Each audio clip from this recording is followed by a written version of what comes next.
लगातार देश भर में किसानों का आंदोलन जारी है। मोदी सरकार के खिलाफ, मोदी सरकार द्वारा लाए गए 3 कृषि नए कानूनों के खिलाफ लगातार किसान जो है आंदोलन पर हैं।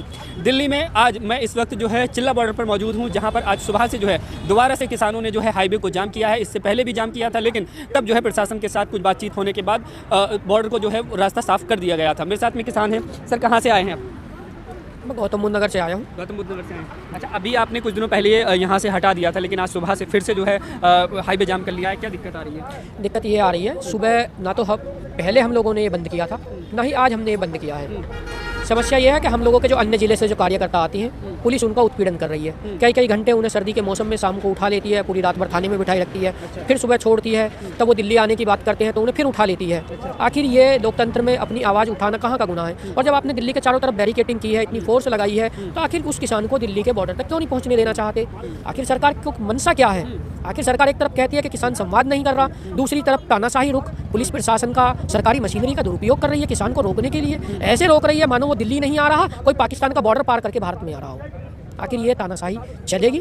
तो हम लोगों ने लगातार वार्ता भी की जा रही है सरकार और किसानों के बीच में। आज जो है सुप्रीम कोर्ट में भी इस मामले को लेकर के सुनवाई हुई है। कहा गया है कि कमेटी बनानी चाहिए सरकार को और किसानों को मिलकर। सुप्रीम कोर्ट ने कहा कि आपको जो है सरकार को जो है कमेटी बनानी चाहिए। मैं सुप्रीम कोर्ट के उस निर्णय का स्वागत करता हूँ, लेकिन सरकार तो फिर वही कार्य करेगी कि कुछ भाजपा के मिले हुए व्यक्ति जो हैं, जो उनके जान पहचान वाले हैं, प्रगतिशील किसान, उन्हें अपने यहाँ बुला करके, जैसे वो कर रही है कि अभी इतने लोगों का हमें समर्थन है, तो वही लोग उस कमेटी में होंगे। फिर उस कमेटी को गठित करने का औचित्य क्या है? मेरी पुनः सुप्रीम कोर्ट से आग्रह है कि इस पर सही स्पष्टीकरण दिया जाए कि जो लोग चारों तरफ दिल्ली के बॉर्डरों पर बैठे हुए हैं, उन किसान संगठनों को उस कमेटी में शामिल किया जाए। अन्यथा जो सुप्रीम कोर्ट चाहता है कि किसानों का पक्ष भी रहे, सरकार का पक्ष भी रहे, तो वो रहेगा नहीं। आखिर उस कमेटी को गठित करने का उद्देश्य ही खत्म हो जाएगा, धूमिल हो जाएगी वो सब चीज़ें। इसलिए उसमें जो दिल्ली के चारों तरफ जो बॉर्डर हैं, चाहे किला बॉर्डर हो, सिंगू बॉर्डर हो, गाजीपुर बॉर्डर हो, इन सभी बॉर्डरों से जो किसानों के संगठन यहाँ प्रदर्शन कर रही हैं, जो उनके राष्ट्रीय अध्यक्ष हैं या उनके राष्ट्रीय अध्यक्ष के द्वारा जो भी नामित सदस्य हों, वो उस कमेटी में होनी चाहिए। बिल्कुल सही बात है। लेकिन सवाल एक ये है कि सरकार संशोधन कर रही है, जो आपकी मांग है।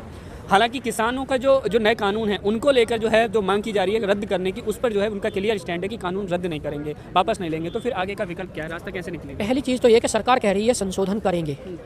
कल मैं एक मीडिया के माध्यम से देख रहा था कि उसमें कुछ लोग कह रहे थे कि 40-42 संशोधन करेंगे। आप जानते हैं 40-42 संशोधन का मतलब हो गया 100 क्वेश्चन के पेपर में 40% से अधिक गलतियां होना। अगर 40% से अधिक वो उसमें गलतियां हैं, तो फिर उसे रद्द करके, और जो कमेटी सुप्रीम कोर्ट ने कहा है कि अभी कमेटी बने और उसके बाद उसमें अमेंडमेंट किया जाए, तो क्यों ना उसे रद्द करके वो कमेटी गठित करके दोबारा से एक नया स्वस्थ और अच्छा कानून इस देश के हित में बनाया जाए, किसान हित में बनाया जाए। आखिर क्यों नहीं सरकार ये चाहती? क्यों सरकार हठधर्मिता पे अड़ी हुई है? क्या सरकार इतनी पूंजीपतियों के दबाव में है कि वो किसानों को नज़रअंदाज कर रही है? अगर यही हाल इस देश में रहा तो एक दिन इस देश में पूंजीवाद होगा। ईस्ट इंडिया कंपनी की तरह ये पूंजीपति लोग आने वाली सरकारों को दबा कर चलाएंगे। जो ये कहेंगे वो सरकार